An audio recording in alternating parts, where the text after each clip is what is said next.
Ay nako, pag talaga naiinla, bakit ganyan? Diyos ko po.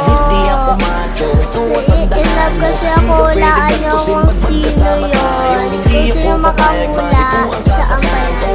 Mahirapan mga macho, dito ang tandaan. Pagdating sa'yo, nandiyan agad ako. Pagkailangan darating ako, sundo ko lagi kaso natatakot na ako. Kasi di ko sigurado kung sasagutin mo ba ko. Wag mo sanang iisipin, napapagod na ko.